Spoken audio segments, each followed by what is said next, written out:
Bueno, muchas gracias. Continuamos con nuestro congreso, con un tema interesantísimo que no ha sido objeto de mucho análisis entre nosotros, pero que es fundamental, que es el pacto arbitral, los alcances del pacto y su extensión, que es un tema de verdad fundamental. Nos acompañan presencialmente tres grandes árbitros y expertos en esta materia, magistrados, y virtualmente una gran practicante del arbitraje, la doctora Claudia Benavides, nos acompaña entonces aquí presencialmente el doctor Antonio Aljure, el doctor Martín Bermúdez, el doctor Sebastián Salazar y como moderador el doctor Adolfo Suárez. Entonces le doy la palabra al moderador para que pueda introducir su panel. Muchas gracias.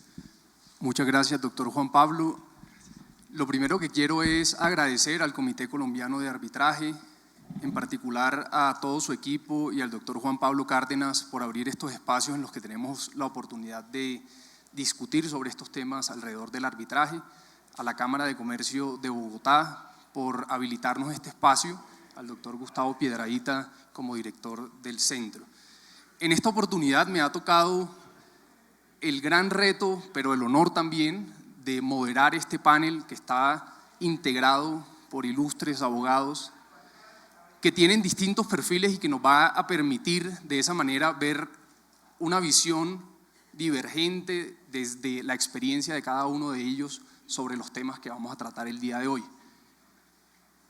Las personas que conforman este panel no necesitan presentación, seguramente todos ustedes las conocen, pero no quiero perder la oportunidad de introducir un breve perfil de cada uno de ellos. Tenemos a mi izquierda al doctor Sebastián Salazar. El doctor Sebastián Salazar es socio de Rincón Cuéllar y Asociados, tiene una amplia experiencia en contratación nacional e internacional y además es árbitro de distintos centros del país y también centros de arbitraje internacional. Nos acompaña también a mi derecha el doctor Antonio Aljure, muy conocido por ustedes por ser una de las autoridades en el país en materia de derecho internacional público y privado, que ha tenido la oportunidad de escribir obras asociadas a la contratación internacional en materia privada y que además ha tenido con seguridad la fortuna de transmitirnos a muchos en las distintas universidades del país sus aprendizajes y su experiencia en derecho internacional. Nos acompaña el doctor Martín Bermúdez, que hoy nos deleita con sus sentencias desde el Consejo de Estado, pero que antes de eso fue un acérrimo litigante en materia de contratación estatal y aspectos contenciosos administrativos, y sobre esa base pues también tiene una experiencia no solamente como árbitro, sino también como apoderado de partes. Y nos acompaña la doctora Claudia Benavides, que ya nos decía el doctor Juan Pablo Cárdenas, es una litigante en materia de arbitraje, también árbitro de distintos centros y que hoy es líder global del área de resolución de conflictos de la firma Baker McKenzie. Dicho eso, vamos a abordar este panel desde dos temáticas muy distintas, pero que se complementan entre sí. Por una parte, el alcance del pacto arbitral, y en relación con el alcance del pacto arbitral, que tendríamos la oportunidad seguramente de hablar de muchos aspectos, nos vamos a enfocar particularmente en cómo, a pesar de que la expectativa de las partes al acordar un pacto arbitral es que los árbitros se acojan a esa voluntad plasmada en el pacto arbitral y que resuelvan sus conflictos atendiendo las distintas materias que implican la resolución de esa disputa, en la práctica esa voluntad de las partes, bien por aspectos regulatorios o bien por desarrollos jurisprudenciales que se han ido tejiendo a lo largo del tiempo, ven limitada esa voluntad pactada en el pacto arbitral, valga la redundancia, e incluso también cómo los árbitros ven limitadas esas facultades de entrar a las distintas materias que ponen en el tamiz o sobre la mesa las partes para la resolución de sus conflictos. Y por otra parte, nos vamos a referir también a una materia que tiene que ver a cómo de manera general las partes son las que habilitan a los árbitros para efectos de resolver sus disputas, pero cada vez es más común que veamos demandas en las que se solicita la extensión del pacto arbitral, bien a partes no signatarias, o bien la extensión en función de la materia a contratos que propiamente no contienen una cláusula arbitral. Sobre esa base, quiero iniciar este panel con una pregunta a la doctora Claudia Benavides para que nos dé un contexto general de qué alternativas pueden considerar los árbitros para efectos de abrir paso a la extensión del pacto arbitral a las partes no signatarias de dicho convenio. Buenos días. Es un verdadero gusto para mí estar con todos ustedes hoy aquí de forma remota pero presente. Para tratar este tema, que en realidad es un tema que vemos, como lo mencionaba Adolfo, cada vez más en la práctica, en lo que tiene que ver con la extensión del pacto arbitral a no signatarios, me voy a referir básicamente a cuáles son las teorías principales que se han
Luego, también en ese escenario estaría esa parte, o podría llegar un tribunal de arbitramiento a considerar que en efecto esa parte está también vinculada por el acto arbitral y definitivamente no podría argumentar que no lo está cuando los otros, cuando ha argumentado que los demás derechos sí la cobran.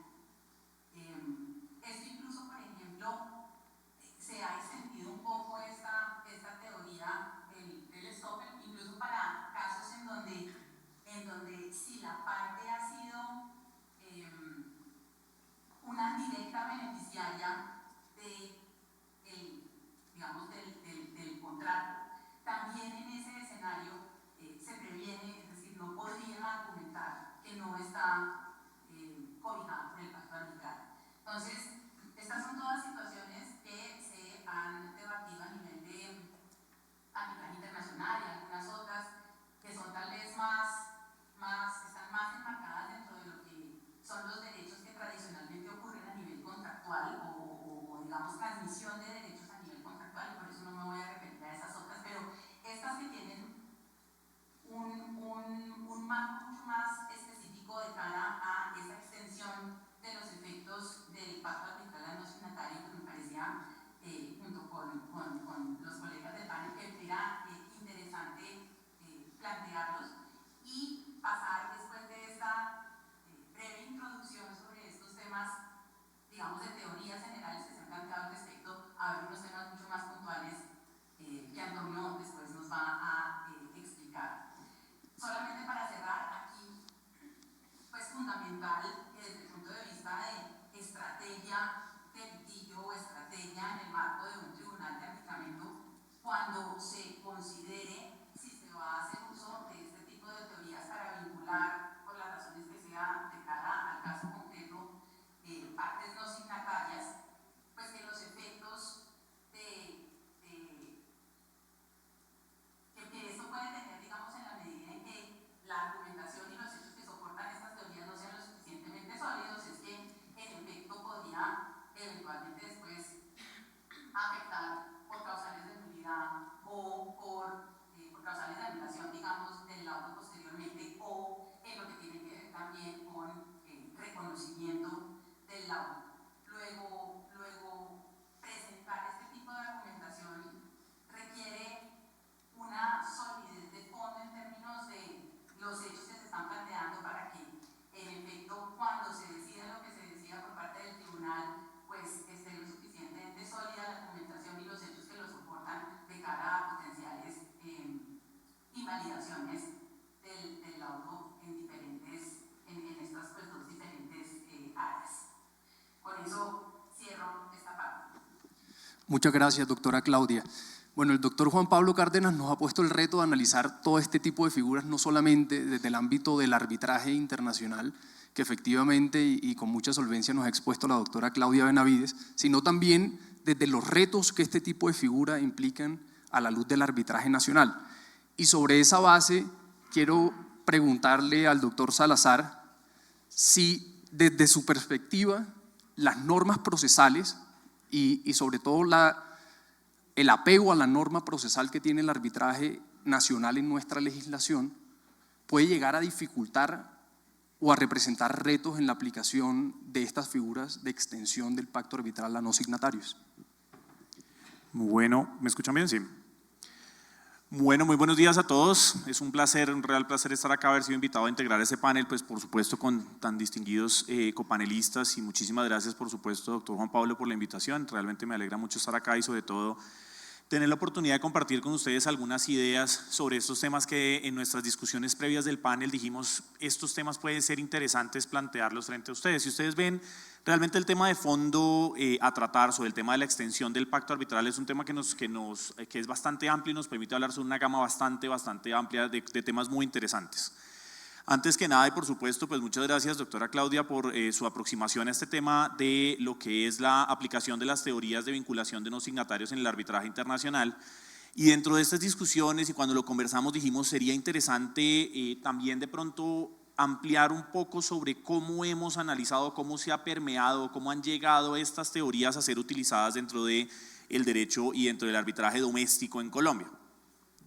vamos a empezar y pues por algunas cosas, esto va a ser una intervención realmente muy corta en este punto porque solamente quiero complementar mostrando lo que para mí es una tensión realmente compleja en materia de la aplicación de estas teorías en Colombia, y es que partamos de una base. Por supuesto todos sabemos que en Colombia tenemos una ley, pues nos aproximamos al arbitraje internacional desde una teoría dualista, por lo que tenemos si bien una única ley, pero tenemos regulaciones distintas para unas y otras, y en el arbitraje internacional aún con sede Colombia, pues la aplicación de estas teorías de vinculación de no signatarios han obedecido pues a las lógicas de la autonomía de la voluntad como es entendida desde el punto de vista internacional, y sobre todo con para aquellos a quienes nos gusta y practicamos y escribimos y nos gusta en general el derecho y el arbitraje internacional, esa gran facultad que se le concede a los árbitros desde la ley modelo y que quedó condensada en el artículo 92 de la ley colombiana, donde se le faculta al tribunal a llevar el caso y a adelantar el procedimiento de la forma que estime conveniente, salvo acuerdo en contrario de las partes. Pero cuando traemos eso a el arbitraje doméstico nos encontramos, precisamente como nos dice acá el doctor Adolfo, con una situación en donde pues partimos de la Constitución y del principio de habilitación al que tanto nos hemos referido, de esa necesidad de contar con el consentimiento de las partes para que el arbitraje, para poder llegar a arbitraje y por supuesto para facultar a estos árbitros, al panel de arbitraje para que pueda resolver la controversia.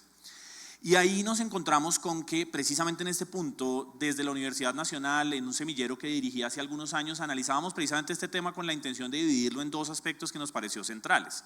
Y es que en nuestra opinión y después del análisis que se realizó, las teorías, y acá dividiéndolo un poco como lo hace la doctrina internacional, estoy hablando particularmente por ejemplo de Moses, en donde se dividen estas teorías a las que se refería la doctora Claudia, en las teorías basadas en el consentimiento por un lado y las teorías basadas en la buena fe por el otro.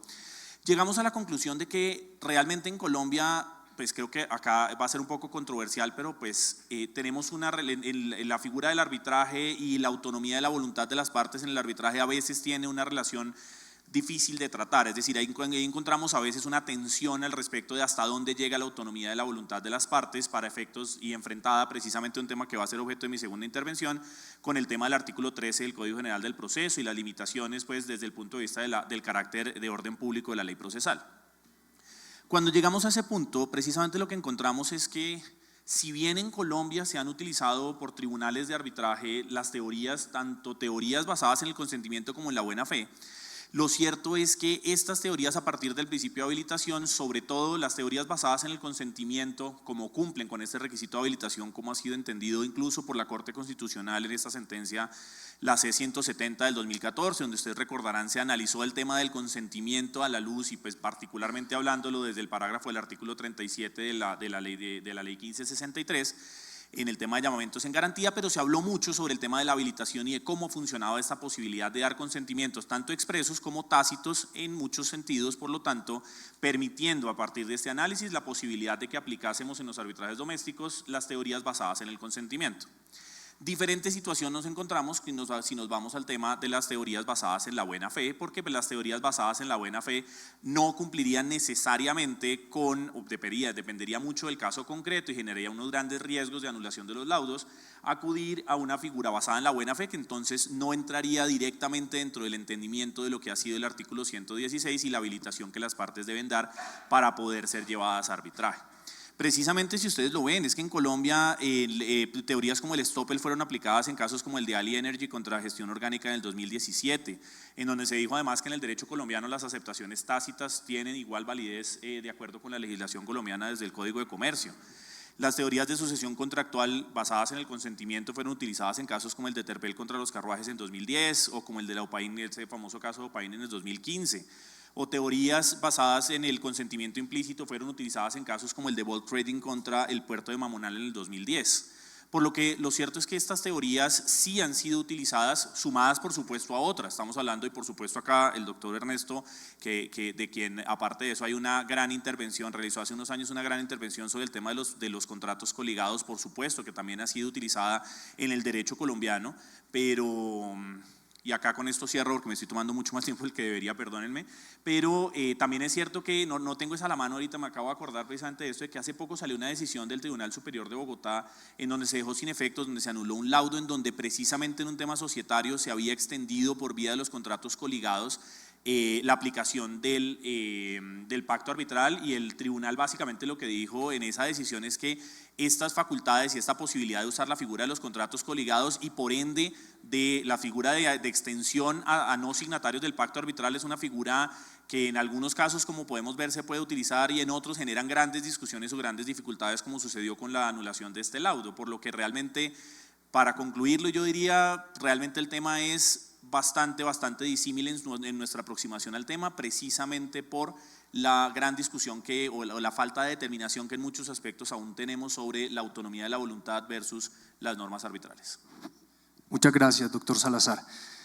Bueno, en lo que vamos hasta ahora del panel, nos hemos expuesto o nos hemos planteado algunas alternativas asociadas a la extensión del pacto arbitral en aquellos casos en los que hay una parte no signataria.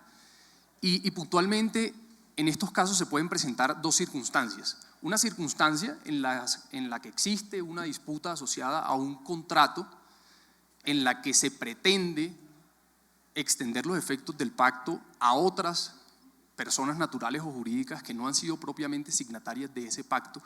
Pero, doctor Aljure, hay otra circunstancia que también se presenta con ocasión de la complejidad que ha surgido con ocasión de la contratación moderna, y es que algunos proyectos, en virtud de su dificultad, implican la necesidad de celebrar varios contratos para efectos de materializar un mismo fin.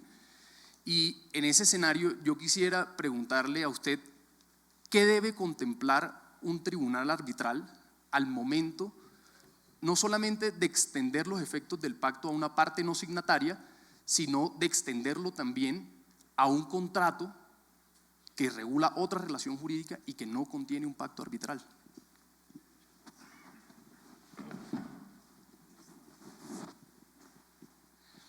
Buenos días a todos, muchas gracias por la invitación. Saludo especial al doctor Cárdenas, al Comité Colombiano, a la Cámara, mis compañeros de panel, Adolfo. Respecto a la pregunta, yo quiero hacer algunas cuestiones generales y después me voy a referir en particular a la extensión ratione materia y algunos comentarios sobre la extensión ratione persone, que es de la que más se ha hablado ahora.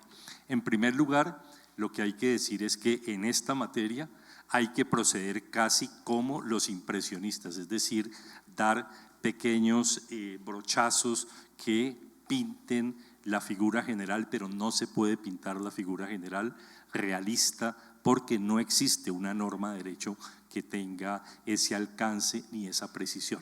De manera que es por tanteo, pero eso no significa que estemos lejos de hallar el objetivo.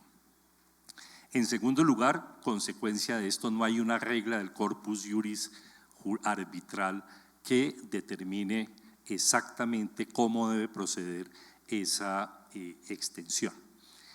Lo tercero que quiero decir es que en la práctica internacional, y me ha llamado mucho la atención porque es una constante, la extensión del pacto arbitral, ratione materie y ratione persone, normalmente arrastra la extensión de la ley aplicable al litigio como tal y además la solución sobre el fondo del litigio, casi con un criterio de unidad. Entonces parece que hubiera una especie de foro de atracción, no solamente del pacto arbitral, sino conflictualmente de la ley aplicable al fondo y consecuencialmente de la ley sustancial que va a resolver el fondo del litigio. En cuarto lugar, el arbitraje internacional o en el arbitraje es mucho más necesaria la figura de la extensión, porque en el internacional estamos en un mundo en que no hay jefe superior de nadie, ni siquiera el laudo arbitral hace precedente obligatorio frente a otro laudo arbitral. Entonces, mientras que en Colombia la jurisdicción y la unidad de jurisdicción pueden resolver los problemas de la no extensión, en arbitraje internacional eso no sucede, de manera que es más acuciante la necesidad de la extensión. Y por último, un guiño de ojo al Código Civil. ¿Por qué? Porque si uno lee el Código Civil, ¿cómo les parece que trae desde don Andrés Bello que un contrato entre dos contratos o varios entre las mismas partes se interpretan de acuerdo o uno sirve de interpretación al otro y viceversa. Eso no alcanza, ni estoy diciendo que allí está la figura de la extensión, pero sí comienza a tender el puente que no llega a la otra orilla, pero sí es un puente para ello. Y nos trajo don Andrés también en el Código Civil que las cláusulas de uso común se entienden incorporadas en los contratos. Miren ustedes que no hay nada nuevo bajo el sol, excepto lo que se ha olvidado. Con esto, que es una introducción, me quiero meter en primer lugar con la extensión ratione materie y después los comentarios sobre la extensión ratione persone. En la extensión ratione materie ha habido una especie de tendencia en el arbitraje internacional a dividir los grupos de contratos en dos grandes grupos. Un primer grupo de contratos que o bien se alimentan unos a otros o bien el segundo es consecuencia del primero. En ese primer grupo de contratos se dice que todos los contratos son necesarios para llegar a un fin o son útiles para llegar a un fin. En el segundo grupo de contratos, que están identificados como aquellos en que cabe una extensión ratione materie, están los contratos que son sucesivos en el tiempo, pero que el segundo de ellos ya sea que extingue la obligación o las obligaciones de los primeros o del primer contrato y hace surgir una nueva obligación o modifica las obligaciones del contrato anterior. En general, estamos aquí ante las figuras de la novación, la transacción, la amigable composición. Ese tipo también o de conjunto de contratos están en la mira de la doctrina para desprender de ellos un principio o alcance de extensión. Tomemos el primer grupo. En el primer grupo tiene que haber necesidad de uno frente a otro contrato o utilidad de uno frente a otro contrato. En ese grupo de contratos en general aparece como típico un contrato, por ejemplo, marco o cuadro y un desarrollo contractual entre las mismas partes. Por ejemplo, en un contrato de obra puede haber un contrato marco en que estén entre las mismas partes, estoy hablando siempre, ¿no? Las mismas partes. Entonces se escriben las obras que se necesitan para adelantar el proyecto y después se celebran contratos particulares sobre cada una de esas obras en particular. Eso pasa muchísimo en los contratos de obra, en los contratos de construcción. Entonces se tiene un contrato cuadro o marco y contratos que lo desarrollan entre las mismas partes. Ese es un caso típico del primer grupo de contratos. Otro caso típico es aquel en que no hay un contrato marco o cuadro o de base, sino que los contratos, por decirlo de alguna manera, están en un mismo nivel. Entonces, por ejemplo, las dos partes firman dos contratos por los cuales una se aviene a hacer una parte del proyecto o de la obra y la otra parte se compromete a hacer el complemento o la otra parte de la obra o la otra parte del servicio. Aquí los contratos van en paralelo, pero dependen unos de otros. Al decir que los contratos tienen que necesitarse o ser útiles unos a otros, estoy diciendo la frase que no todo grupo de contratos entre las mismas partes entran dentro de la órbita en que en principio habría que haber una extensión, porque puede haber grupos de contratos entre las mismas partes en que no se necesiten unos a otros o no sean útiles unos a otros y guarden total independencia. Entonces tiene que haber o necesidad o utilidad, sea de un contrato a la cabeza del que se desprendan los otros entre las mismas partes, sea que en paralelo apunten al mismo fin. En el segundo grupo, pues una obligación se extingue y surge una nueva, como en la novación, por ejemplo, o en la transacción, que no es exactamente la novación, porque la transacción apunta a precaver un litigio eventual. Entonces, la transacción puede tener novación, pero no necesariamente. Pero en la transacción normalmente hay innovación o surgen nuevas obligaciones. Ese grupo de contratos entonces está mucho más delimitado que el primer grupo de contratos, porque en el primer grupo los ejemplos, no sé si sean infinitos, pero son mucho mayores. ¿Qué sucede entonces con el primer grupo de contratos?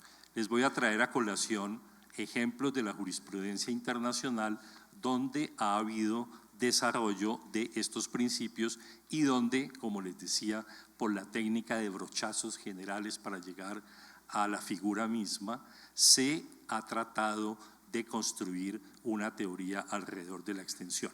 Un primer ejemplo, tengo aquí para el que lo quiera el número del caso CCI, es un contrato de agencia mercantil entre un empresario y un agente que iban a desarrollar, o el agente iba a propender por el desarrollo de los productos que tenía el empresario en un país árabe. Entonces, además del contrato de agencia mercantil, las partes firmaron otra serie de contratos en los que el agente que estaba en el país árabe le proveía al empresario otro tipo de servicios para una necesidad comercial que tenía el empresario en ese país árabe, pero que no estaba vinculado con el contrato de agencia mercantil. En un momento dado, se rompe el contrato de agencia mercantil y el agente demanda al empresario y se conforma un tribunal arbitral CIADE. Las pretensiones que presentó el agente contra el empresario incluían obligaciones derivadas tanto del contrato de agencia, tanto de los contratos de servicio que habían firmado las mismas partes. El tribunal arbitral declinó competencia sobre el contrato entre las mismas partes que no tenía ni necesidad ni utilidad frente al contrato de agencia y no hizo la extensión del pacto arbitral, es decir, da una puntada importantísima en la relación que tiene que existir entre los contratos. Otro ejemplo que también es un arbitraje CCI se dio cuando dos multinacionales suscribieron un Memorandum of Agreement por el cual iban a crear una sociedad en Italia que iba a ser creada a su vez por dos filiales de las dos multinacionales en Italia. Es decir, el Memorandum of Agreement les ordenaba a las dos filiales de A y B crear una sociedad en Italia para adelantar el proyecto del Memorandum of Agreement. Las dos filiales no constituyeron la sociedad por causas que son irrelevantes para el caso y en su lugar suscribieron varios contratos, entre ellas para adelantar y hacer lo que habría hecho la sociedad que nunca se creó. Y además de esos contratos que llamaron contratos de servicios, que eran 3, suscribieron un contrato de subarriendo en que una de las multinacionales le alquilaba o le subarrendaba parte de sus oficinas a la otra. El memorándum se rompió porque la multinacional A cedió el contrato sin consultarle a la multinacional B. Entonces la filial de la multinacional B rompió los 3 contratos que habían suscrito en Italia que desarrollaban el Memorandum of Agreement. Las demandas que instauró la filial B comprendían obligaciones que surgían de los 3 contratos de servicio y además pretensiones que tenían que ver con el subarriendo del local que estaba en la misma serie de contratos. El tribunal arbitral no tuvo la competencia para efectos del subarriendo, pero sí se pronunció de fondo sobre las pretensiones que tenían que ver con los contratos de servicio. Y otra vez hizo valer que ese contrato ni era útil ni era necesario. Y a pesar de que era entre las mismas partes, se podía escindir perfectamente de los 3 contratos de servicio y por lo tanto no se le podía extender la acción en materia el pacto arbitral. Otro caso es el que se presentó en la Cámara de Industria y Comercio de Bulgaria, donde se presentó un litigio entre dos partes y había dos contratos. En uno de los contratos había pacto arbitral y en el otro no. En el que había pacto arbitral era una compra-venta y el que no tenía pacto arbitral entre las mismas partes contenía obligaciones para el financiamiento de la compraventa, era una compraventa a gran escala. Cuando se presentó la demanda incluía tanto obligaciones del contrato de venta que tenía el pacto arbitral, tanto obligaciones del que no la tenía, el préstamo.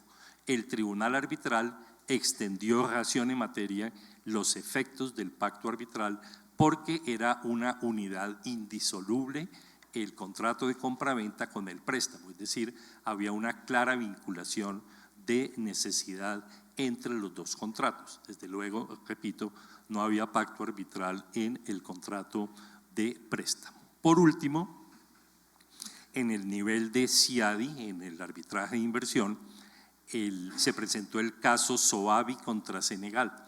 Esto surgió porque previamente una sociedad panameña, Naikidi, celebró un contrato, un convenio con la República Senegal para la construcción de 15.000 viviendas de interés social.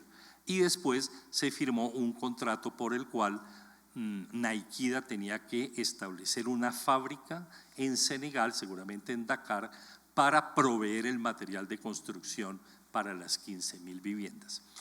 Senegal, después del contrato con Naikidi, firmó una nueva convención con el mismo propósito con la sociedad Soavi, y esa convención además fue seguida de un contrato de establecimiento, así se llamaba, por el cual Soavi se comprometía a crear o fundar una compañía también en Senegal para la producción de materiales de construcción. En un momento dado, Senegal rompió el convenio con Saovi y Saovi, que tenía cláusula arbitral CIADI en uno de los contratos de la serie firmada con Senegal, demandó a Senegal. Y desde luego las pretensiones que tenía Soavi surgían de obligaciones tanto del primer convenio con Senegal, tanto del contrato de establecimiento y tanto de otra serie de contratos entre las partes que giraban satelitalmente alrededor del proyecto de construir 15.000 viviendas de interés social.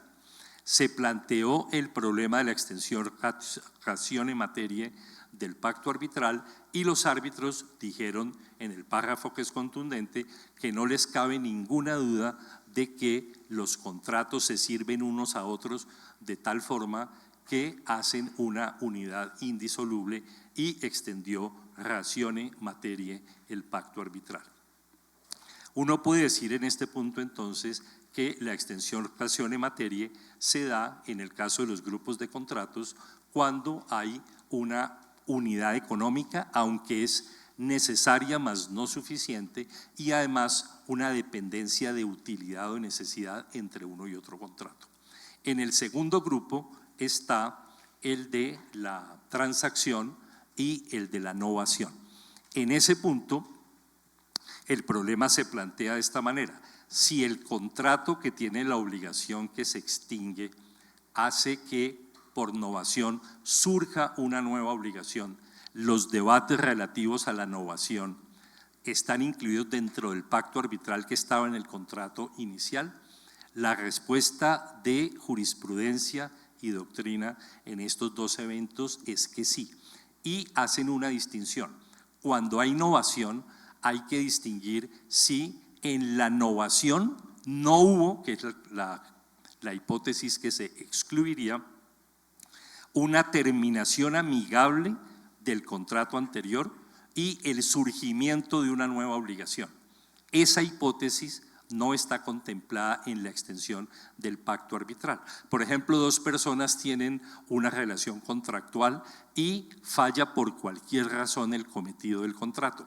Entonces dicen, mire, como en esto nos fue mal, vamos a clausurar ese contrato y vamos a partir de cero y vamos a hacer un proyecto de, por decir algo, en lugar de oficinas, de vivienda en otra ciudad. Esa terminación de uno y el surgimiento del otro contrato no vincula el pacto arbitral del primer contrato al segundo contrato. En cambio, sí hay una novación en el sentido de que se extingue la obligación y casi que automáticamente, íntimamente, cercanamente, surge la nueva obligación. Esa nueva obligación está cobijada por el pacto arbitral. Y es que no puede ser distinto porque una demanda sobre la nueva obligación podría implicar la nulidad que llevara al resurgimiento, por ejemplo, de la obligación anterior o la obligación antigua. Entonces, en esos casos, la doctrina ha hecho casi que una norma constante en esa aplicación. En la transacción que, trayendo al caso colombiano, la amigable composición tiene efectos de transacción, lo que diga el amigable componedor, que como sabemos es obligatorio, mas no hace tránsito a cosa juzgada, al incorporarse al contrato o al definir las relaciones legales, hace que lo dicho esté cobijado o, lo voy a decir mejor, siga cobijado, si se quiere, por el pacto arbitral. De manera que en el segundo grupo de contratos pienso que hay una mayor certeza en ese sentido. Entonces, en conclusión, no hay regla de derecho material, hay que ir por brochazos para llegar al final, y si se incuba y si se intuye que los grupos de contratos, cuando tienen vinculación de necesidad o de utilidad, o cuando están relacionados por extinción de obligaciones y surgimiento de nuevas, hacen viable la extensión ratione materia. Solamente 30 segundos para terminar con la parte de ratione persone. En esto solamente quiero agregar este comentario, y es que el auge de la teoría de los grupos de compañías, como dijo Claudia, pues estuvo, yo diría que en el siglo XX o hasta finales del siglo XX, y fue por la radiación, si se quiere, la luminosidad que dio una sentencia que fue la de Dow Chemical, de la que hizo parte el panel arbitral nada más y nada menos que Berthold Goldman. Por eso tiene esa influencia de los intereses del comercio internacional en los grupos de sociedades. Y allí se dijo que tenía que haber una vinculación económica. Esa vinculación económica es parte o es una afectación, si se quiere, de los intereses del comercio internacional, y además, como dijo Claudia, tiene que haber una intervención activa que haga suponer al árbitro el interés y la vinculación que tuvo el no signatario. En el siglo XXI, la doctrina del grupo de sociedades yo creo que es un índice que tiene el árbitro dentro del tablero de instrumentos, pero ya no es el norte mayor, ya no es digamos, la estrella polar que haya que seguir como único criterio como tal. Parece que en el mundo moderno España parece que conserva la teoría del grupo de sociedades o el grupo económico de compañías, y en Estados Unidos, para terminar, la presentación de los grupos de sociedades tiene una imagen más procesal que sustancial, porque además para mí es mucho más difícil la extensión ratione materia, porque casi que toca de alguna manera a quien no firmó el pacto arbitral. La ratione materia, siendo también difícil, tiene obvia, si se quiere, esa dificultad que sí existe en la ratione persone. Muchísimas gracias. Muchas gracias, doctor Aljure.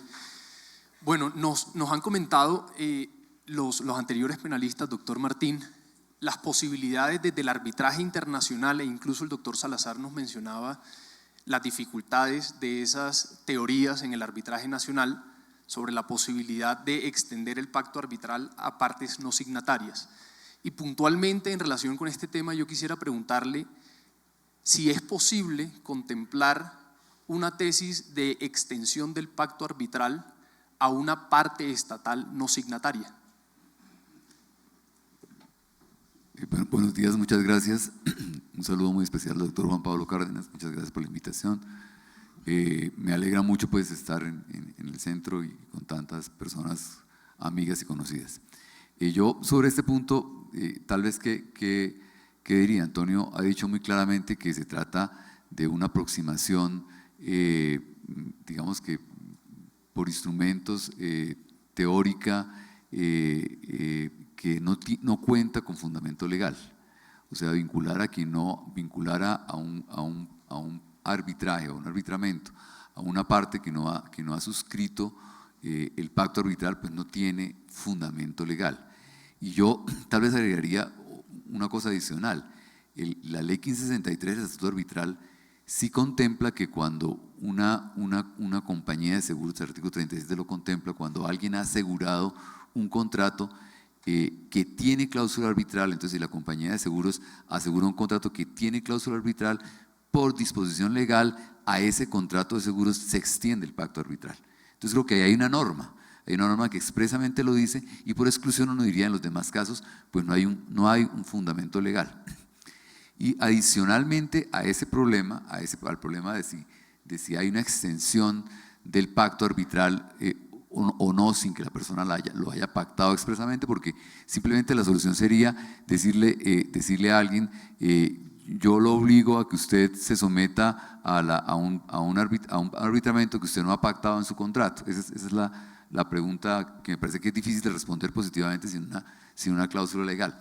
Pero adicionalmente a eso, que es lo que tal vez el juez administrativo mira, es un poco la posibilidad de que haya una responsabilidad de alguien que no ha suscrito un contrato.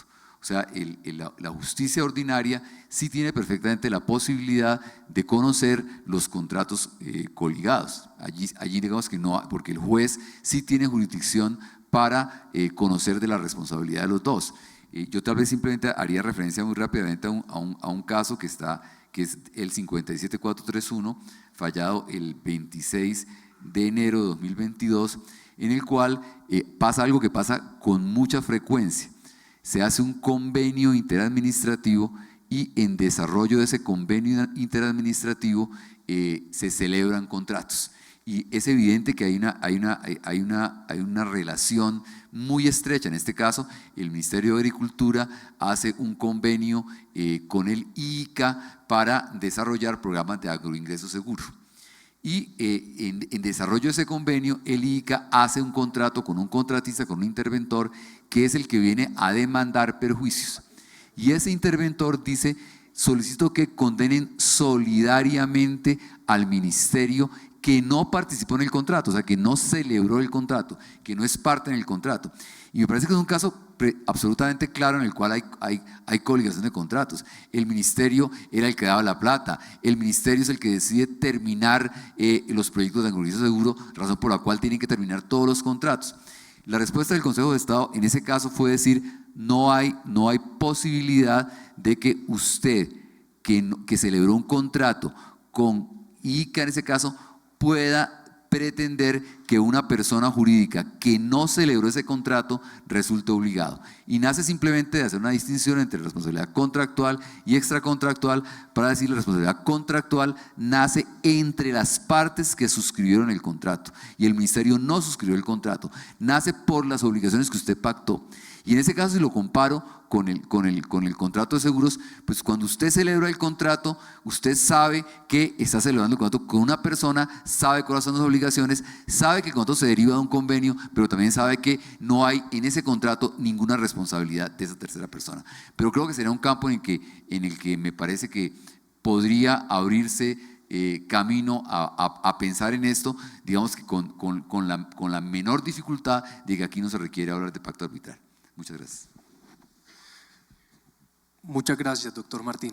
En este momento vamos a pasar a nuestro segundo tema del panel, que tiene que ver propiamente con el alcance del pacto arbitral y cómo, a pesar de que las partes en unos determinados momentos visionan cómo en un futuro se va a resolver su disputa con ocasión de la celebración de un pacto arbitral e incluso se atreven a fijar reglas, cómo esa voluntad de las partes muchas veces se ve coartada o se ve limitada con ocasión de regulación que existe, en este caso en el ámbito nacional, y que no solamente habilita a los árbitros para desconocer algunos de los pactos que han celebrado las partes en ese pacto arbitral, pero también limita a los árbitros para abordar algunas materias que son necesarias eventualmente para la resolución del conflicto. Dicho eso, doctor Martín, en el panel anterior se hacía un abrebocas de cómo en materia de contratación estatal encontramos muchas veces cortapisas para los árbitros en razón de la materia sobre la cual se pueden pronunciar. Uno de esos temas ha sido esas limitaciones que tienen los árbitros en materia de pronunciamiento sobre la validez y existencia del acto administrativo.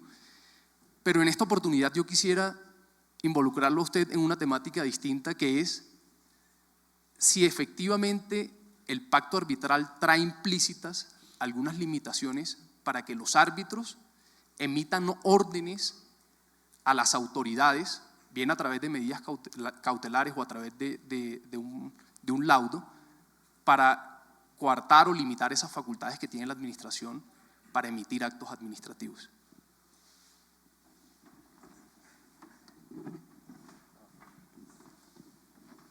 Bueno,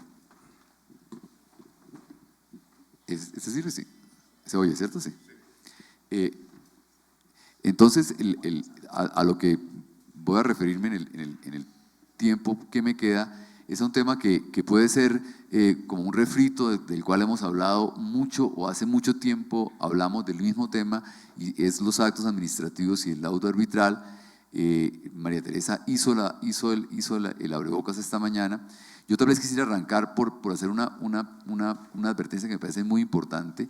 Yo creo que los contratos estatales de cierta complejidad, las concesiones, los contratos que tienen, repito, complejidades de su financiación, de su intervención, me parece a mí que requieren pacto arbitral, que requieren una cláusula compromisoria.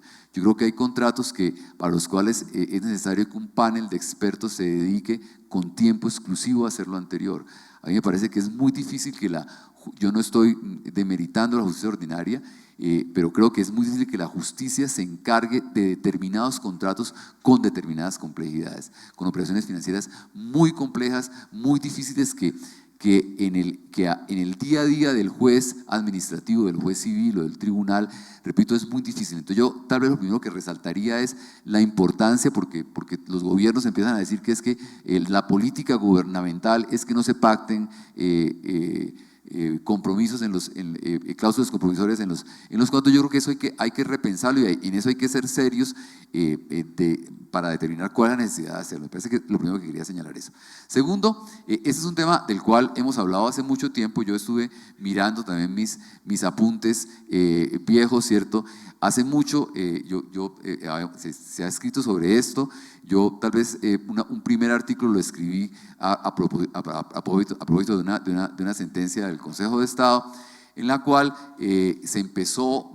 digamos que fue la base de las sentencias de la Corte Constitucional para que se dijera que los árbitros no tenían competencia para pronunciarse sobre actos administrativos.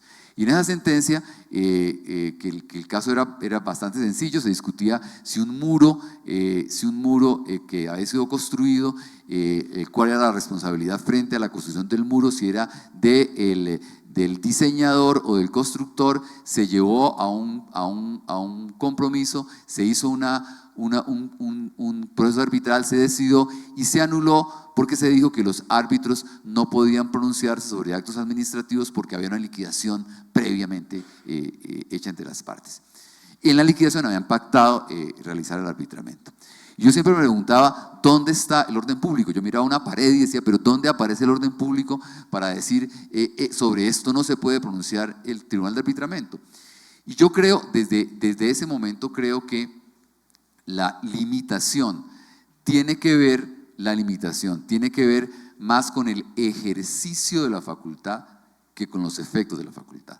Yo diría que podría tener que ver, si uno pudiera tratar de hacerlo, con los efectos materiales del acto, más que con los efectos jurídicos del acto o con los efectos posteriores del acto. ¿Y a qué me refiero? En ese momento, yo voy a leer lo que escribí en ese momento, dijo, lo importante sería establecer reglas claras que permitan acudir al arbitramiento con la certeza de que el laudo no será anulado porque sus resoluciones afectan implícitamente lo dispuesto en un acto administrativo vigente.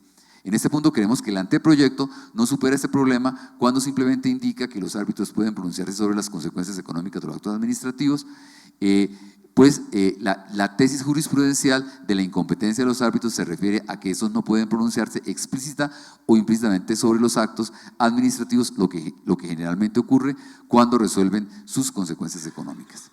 Entonces decíamos en ese momento, en rigor el artículo primero del anteproyecto estaría indicando que la competencia de los árbitros se reduce a pronunciarse solo en los casos en los cuales el contratista tiene derecho a ser indemnizado sin pedir la nulidad del acto administrativo que le generó el perjuicio. Esto es, en los eventos en los cuales la propia legislación establece que la administración puede pronunciar el acto y está obligada a indemnizar al contratista, lo cual ocurre solamente en la modificación o en la terminación del contrato. Entonces, esos comentarios los hicimos en esa época. Tenemos hoy un problema de derecho positivo, un problema de una norma que se hizo aquí, que nació de las personas que intervinieron aquí y que yo creo que habría que mirarla con mucho detenimiento. Entonces, hay dos normas con las cuales tenemos que trabajar hoy, o sea, no hay forma, yo no creo que tratemos de mirar que se trata de un problema de modificar leyes, sino de qué hacemos con dos normas puntuales que lo señalan. Una norma, la 1563, que dice las consecuencias económicas de los actos administrativos expedidos en ejercicio de facultades excepcionales, sobre eso pueden pronunciarse los árbitros. Y otra norma que está en la ley de infraestructura, que dice que los árbitros claramente no tendrán competencia para pronunciarse sobre la legalidad de los actos administrativos expedidos en ejercicio de facultades excepcionales.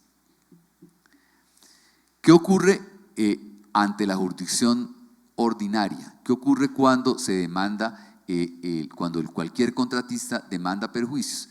El contratista demanda incumplimientos, demanda desequilibrio, demanda imposibilidad de de cumplir el contrato porque hay una caducidad.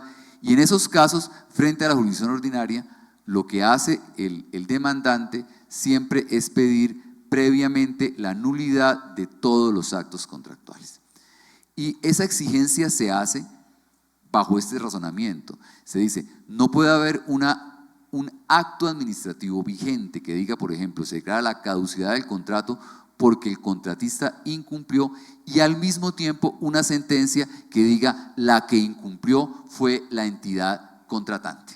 Entonces se dice es necesario cada vez que formula la pretensión contractual, inclusive se puede decir no es lógico que la liquidación diga la entidad contratante no le debe nada al contratista y que la sentencia diga la entidad contratante le debe esta suma de dinero.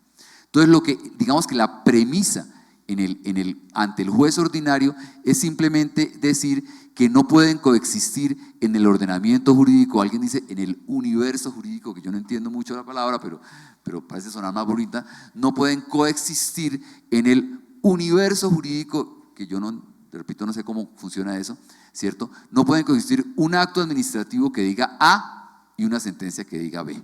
Luego es necesario pedir la nulidad del acto administrativo que dijo A para que no coexistan los dos. Esa es la fuente de la discusión en la jurisdicción ordinaria. Y en la ordinaria pues no hay ningún problema porque el juez administrativo tiene la competencia para anular el acto administrativo y para pronunciarse sobre el resto, para ahí tener el campo libre para decir quién incumplió el contrato y quién no lo cumplió. En el contrato con cláusula compromisoria, a mí me parece que lo importante de destacar de la ley, para empezar a buscarle salidas a esto, porque creo que todavía no hay una salida clara en la jurisprudencia, ni hay una salida clara en la doctrina. Creo que lo importante para empezar a mirar sería, en ese contrato son los árbitros los que deben pronunciarse sobre los efectos económicos del contrato, porque hay un pacto arbitral. Y eso querría decir consecuencialmente que la jurisdicción ordinaria no puede pronunciarse sobre los efectos económicos de esos actos, ¿Por qué razón? Porque hay un pacto arbitral. Y lo que dice la ley, sin ninguna duda, es que sobre los efectos económicos se pueden pronunciar los árbitros. Luego, si hay cláusula compromisoria, lo primero que habría que tener en cuenta como muy claro, muy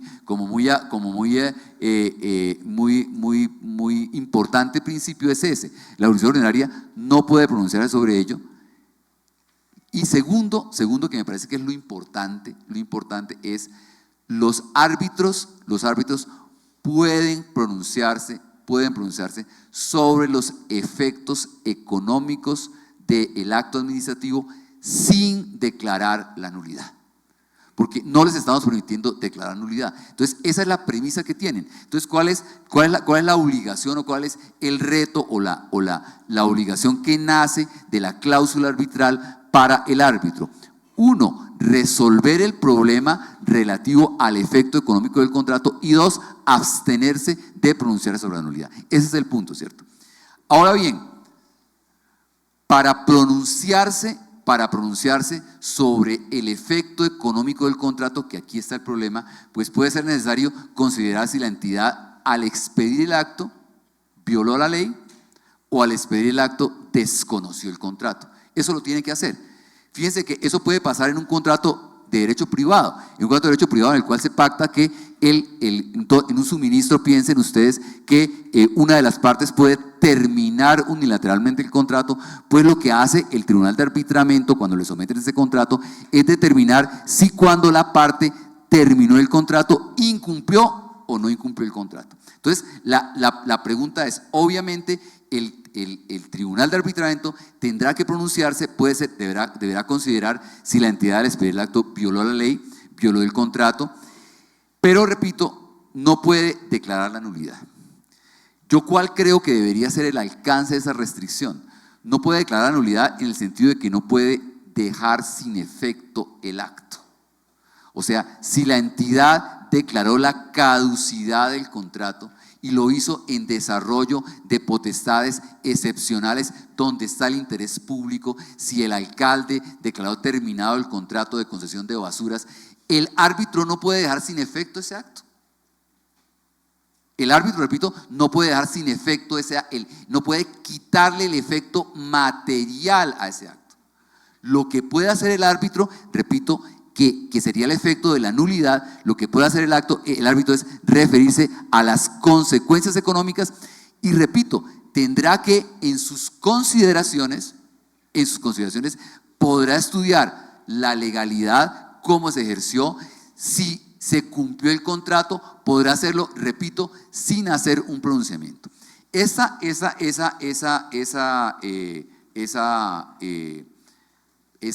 orientación obviamente tiene muchos problemas y esa orientación no es para nada pacífica, ¿cierto? Pero yo voy a dar un ejemplo. En un contrato con cláusula compromisoria, la entidad decreta una caducidad. Fíjense, la entidad pública decreta una caducidad.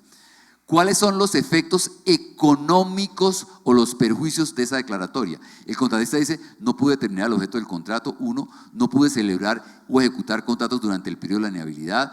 Quien incumplió el contrato fue la contratante, yo reclamo perjuicios, desconoció la obligación de restablecer el equilibrio económico del contrato. Todo eso son efectos económicos del contrato. Y si hay pacto arbitral, sobre eso se pronuncian los árbitros, no se pronuncia el juez, porque hay pacto arbitral. Entonces, sobre todo lo anterior se debe pronunciar, repito, el tribunal de arbitramiento. Ahora, en las consideraciones, ¿qué deberá decir el tribunal de arbitramiento? Deberá determinar que no se ajustó a las normas legales, que no se ajustó al cumplimiento del contrato, y repito, en las resoluciones, lo único que deberá en las resoluciones decir el tribunal de arbitramiento es cuáles son los perjuicios derivados de lo anterior. No deberá hacer un pronunciamiento explícito sobre la nulidad del acto, porque eso le está prohibido por la ley. Y eso corresponde al juez del contrato. Si alguien quiere decir es nula la caducidad y el contrato debe seguir ejecutándose, es nula la caducidad y el contrato debe seguir ejecutándose, eso es de la competencia del juez ordinario. Si alguien quiere decir es simplemente formula una pretensión de nulidad sin ningún restablecimiento, podría ser competencia del juez del contrato. Pero el resto debería ser competencia del juez arbitral. Ahora, ¿cuál es la pregunta, digamos que grave o importante en este caso, cierto? La pregunta es cuando el juez no decreta la nulidad, no la decreta la nulidad, todo el mundo va a decir, no se está pronunciando implícitamente sobre ella. Claro que se está pronunciando implícitamente sobre ella. No se está pronunciando implícitamente y tiene que hacerlo para no lo hace explícitamente. Pero la siguiente pregunta es, si no lo hace, ¿cómo resuelve los efectos económicos? Y la pregunta es, ¿ante quién va la parte en ese caso? Si el juez ordinario no tiene competencia y el tribunal de arbitramiento entonces tampoco la tendría. Quien la tiene es el tribunal de arbitramiento. Entonces creo que esa es una vía que hay que pensar, Yo, María Teresa creo que se fue, pero me parece que el tema de que no sea expreso sí tiene una importancia fundamental. El tema de que no se diga expresamente que se anuló sí tiene una importancia fundamental y creo que habría que hacerla. Pero yo quería, para resolver la pregunta, referirme a un punto que es hacia dónde ha evolucionado esto. Esto evolucionó hacia lo siguiente: cuando sale la tesis de que los actos administrativos no pueden ser juzgados por el tribunal de arbitramiento, entonces lo que ocurrió es que cuando había arbitramentos en ejecución de contratos, lo que hacían las entidades era iniciar un procedimiento de incumplimiento para tirarle una caducidad al contratista o una multa, ¿cierto? Con lo cual le estaban derogando la competencia a los árbitros, le estaban quitando la competencia porque decían, como aquí ya hay un acto administrativo, mis queridos amigos, usted ya no puede haber arbitramiento, ¿cierto? Entonces, para suplir esa deficiencia, se incluyeron las medidas cautelares en los tribunales de arbitramiento, ¿cierto? Y hay dos normas con las cuales se han declarado medidas cautelares. Uno, del CEPACA, porque los árbitros pueden aplicar todas las medidas cautelares, y el CEPACA dice se puede suspender un procedimiento o actuación administrativa incluso de carácter contractual. Y la ley de infraestructura va todavía más allá y dice, en ejercicio de los mecanismos no suspenderá de manera automática el ejercicio de las facultades ajenas al derecho común, salvo que medie medida cautelar. O sea, la ley de infraestructura claramente permite que como medida cautelar, el tribunal de arbitramiento le ordene a la entidad contratante suspender el procedimiento contractual o abstenerse de ejercer sus facultades, exorbitantes o excepcionales. A mí esas normas, tanto la del CEPACA como la de la ley de infraestructura, me parece que podrían atentar contra la Constitución política. Me parece que es la Constitución la que establece cuáles son las medidas cautelares que puede decretar la jurisdicción administrativa. Y el artículo 238 dice, la jurisdicción contenciosa podrá suspender provisionalmente por los motivos, con los que dice la ley, los efectos de los actos administrativos. Eso quiere decir que hay una regla general. Los actos administrativos en firmes se cumplen. Se cumplen salvo que la jurisdicción los haya anulado o salvo que los haya suspendido, ¿cierto?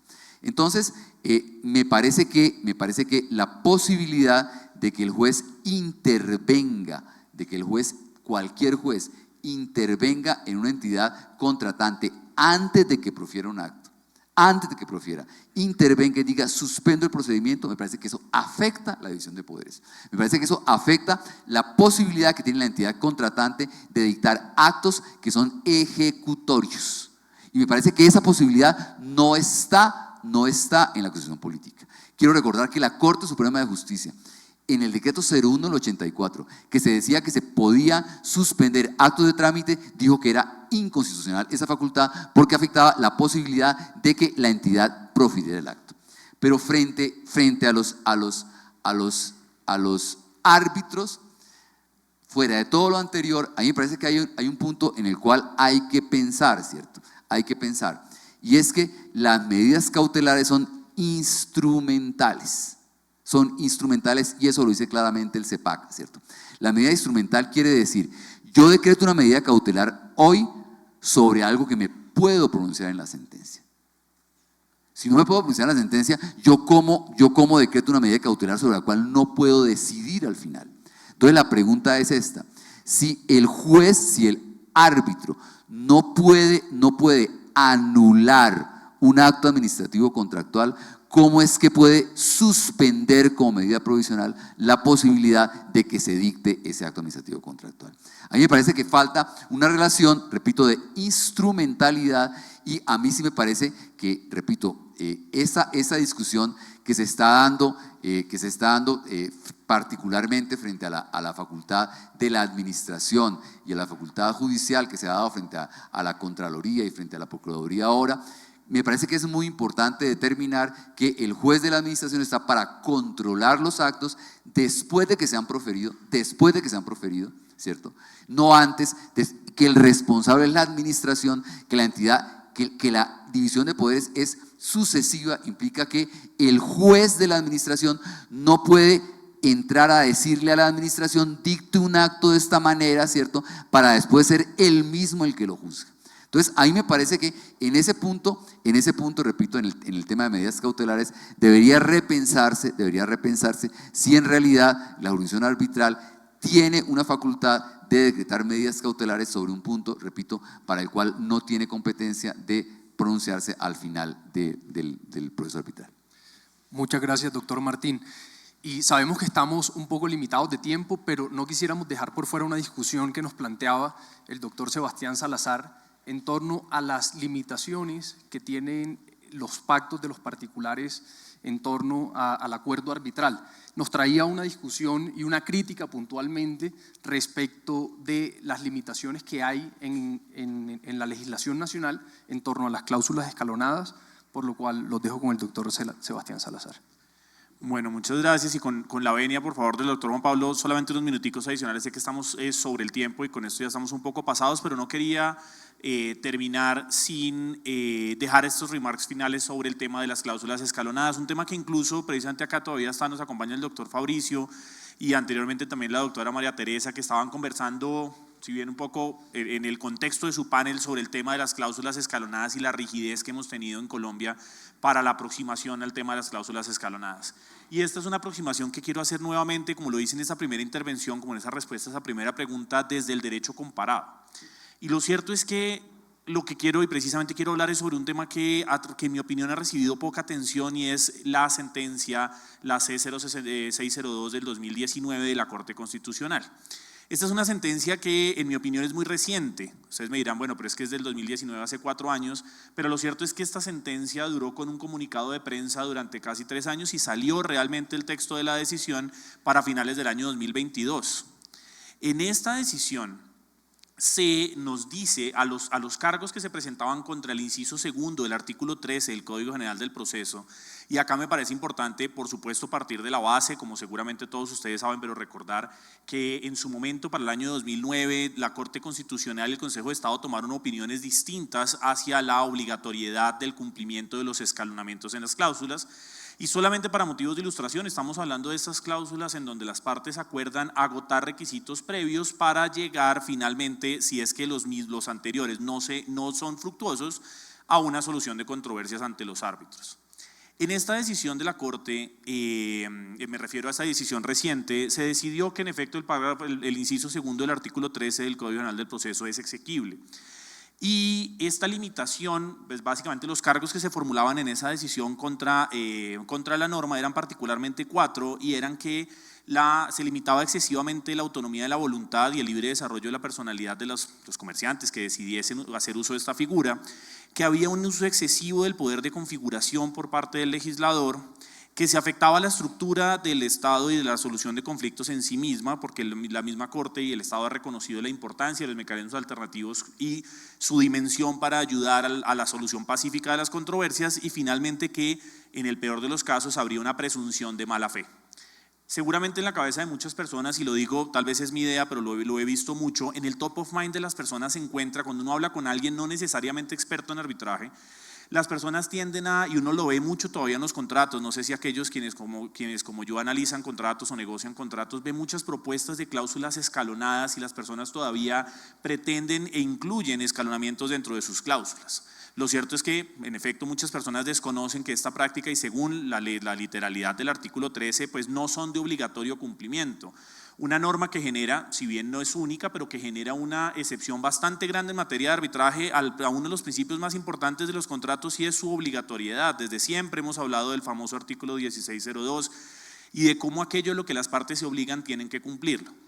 Sin embargo, al momento de, ya la Corte cuando nos comenta cuáles son los motivos por los cuales esta norma se mantiene dentro del ordenamiento jurídico colombiano, el inciso segundo, y por lo tanto esa prohibición tanto ante jueces como ante los árbitros para establecer requisitos previos de procedibilidad, se fundamenta principalmente en que no hay un ejercicio o un exceso en el ejercicio de configuración del legislador, que es una limitación razonable al ejercicio de la autonomía de la voluntad de las partes, que se justifica además en los elevados costos que los mecanismos previos pueden ocasionar y por lo tanto la limitación al acceso a la administración de justicia que ello supone y que en todo caso esto no está afectando el arbitraje mismo porque los pactos arbitrales mantienen su obligatoriedad, lo que no es obligatorio es el cumplimiento de los requisitos previos.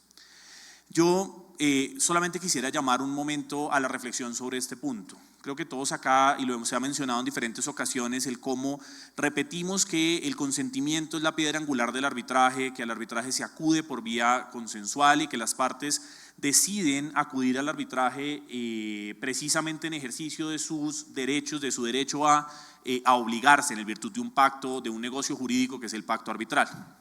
Sin embargo, en mi opinión, llama la atención que, y como lo decía en la primera intervención, este tipo de normas nuevamente ahondan esa discusión que planteaba al principio y es esa relación a veces, voy a decir a veces para no ser excesivamente controversial, tensa que tenemos entre la libertad que a las partes se les otorga o que decimos que las partes tienen para configurar y para resolver sus controversias frente a las limitaciones que se establecen desde el punto de vista del orden público a lo que las partes realmente pueden y lo que no pueden hacer. Tanto así que la doctrina, si ustedes revisan un poco lo que se ha dicho sobre este tema, dice que hoy en día en Colombia parece no tener mucho sentido establecer cláusulas escalonadas cuando su cumplimiento no es obligatorio. Pero yo creo que al final, en mi opinión, creo que pasamos un poco por encima del tema y es que estamos hablando de un tema tan importante para el arbitraje como lo es el consentimiento. Y si una parte dice que está dispuesta a ir a arbitraje, y lo dice de forma, entre comillas, definitiva, pero dice que está dispuesto a hacerlo solamente después de agotar unas etapas previas, no estaríamos hablando de un tema de fondo, de una condición a su consentimiento para acudir a arbitraje, si su contraparte no cumple con los mismos requisitos que ambas convencionalmente establecieron para ello. Es decir, si yo someto a una condición mi consentimiento de ir a arbitraje y luego ese escalonamiento, esas condiciones no se cumplen, ¿es realmente definitivo mi consentimiento de ir a arbitraje con esa persona? Yo con esto no quiero decir que las cláusulas cuando son escalonadas debieran ser nulas en su totalidad, por supuesto, eso sería, y perdón la expresión poco técnica, un tiro en el pie al arbitraje. Pero lo cierto sí es que estas limitaciones nos llevan a entender que hay una suerte de entendimiento diferenciado sobre lo que es el consentimiento para efectos de la celebración del pacto arbitral y todo lo que hemos mencionado sobre la vinculación de los no signatarios y la importancia del consentimiento en el arbitraje, pero al poder que las partes o a las partes se les otorga para poder determinar el procedimiento se imponen o se establecen unas restricciones que, permítanme decirlo, yo lo que invito es a la reflexión sobre, por supuesto, esos pactos no son obligatorios porque hoy en día así lo dice la ley y así lo ha ratificado la Corte Constitucional, pero la pregunta de fondo es, ¿pero por qué? ¿Por qué esto es una limitación razonable al ejercicio de la autonomía de la voluntad? Cuando precisamente, y acá para cerrar con el tema de cómo el arbitraje internacional se ha enfrentado a estas mismas dificultades. La doctrina también nos hace notar el cómo incluso en distintos otros países, cuando uno, hace poco en una conferencia que en México, hablaba yo con otras personas sobre el tema, decían en otras legislaciones también ven la dificultad de lo que son los pactos escalonados porque en muchas ocasiones se perciben como poco útiles. Pero lo cierto es que, por el contrario, en muchas otras ocasiones resultan ser soluciones mucho más rápidas, mucho menos costosas para resolver controversias entre las partes, que si bien se pueden ejecutar voluntariamente, pensarían ustedes, lo cierto es que cuando las partes están obligadas a hacerlo, pues estarán obligadas en efecto a pasar por ese trámite y a realmente preguntarse de fondo si están o no dispuestas a solucionar sus controversias por mecanismos alternativos previos al arbitraje. Por lo tanto, y mi invitación en este caso es, miren que desde el arbitraje internacional se han encontrado soluciones que llegan a conclusiones similares, pero que respetan el carácter consensual, la importancia del consentimiento frente al arbitraje. Uno lo puede ver precisamente, por ejemplo, en la posición suiza, o la posición que Suiza ha tomado al respecto y los tribunales suizos han tomado al respecto, que ha sido anotada por distintos doctrinantes, entre ellos el doctor Santiago Talero. Y es que el no cumplimiento de estos requisitos no necesariamente debería llevar al rechazo a la demanda por la falta del cumplimiento de requisitos previos, sino simplemente una inadmisión de la misma para efectos de que las partes cumplan con aquello a lo que previamente se habían obligado. E incluso otros tribunales en distintos otros países en el marco del arbitraje internacional nos han dicho que no siempre los pactos arbitrales escalonados habrá que cumplirse el escalonamiento. Y acá llamo la atención precisamente sobre 3 distintas posiciones o 3 requisitos que se han establecido en el arbitraje internacional. Y es que es importante revisar si el consentimiento de las partes es definitivo a esos escalonamientos y si las partes han establecido consecuencias al incumplimiento de ese escalonamiento. En segundo, tendremos que mirar cuáles son las facultades, la facultad que otorgaremos a los árbitros para analizar en el caso concreto, no en general sino en el concreto, si esto supone una limitación excesiva o no, es decir, o si se está abusando de la figura con el propósito de limitar el acceso a la administración de justicia. Y finalmente, pero no menos importante, la teoría de los actos propios. Una parte que ya ha dejado claro que no tiene la intención de negociar de forma directa, pues no obligará a la otra a tener que acudir a distintos trámites autocompositivos cuando ya ha sido evidente desde el principio, por ejemplo con la no respuesta o con una respuesta definitiva negativa a su no intención de negociar de ninguna forma. Todos estos mecanismos que nos llevan a la misma solución, pero sobre todo respetando el carácter consensual y el derecho de las partes a obligarse en virtud o en el marco del arbitraje. Muchas gracias. Muchas gracias, doctor Salazar. Con eso terminamos. Doctor Juan Pablo, nos ha tomado un poco el tiempo y dejamos algunas preguntas sin contestar, pero ya tendremos otra oportunidad. Muchísimas gracias. Muchas gracias por la excelente presentación.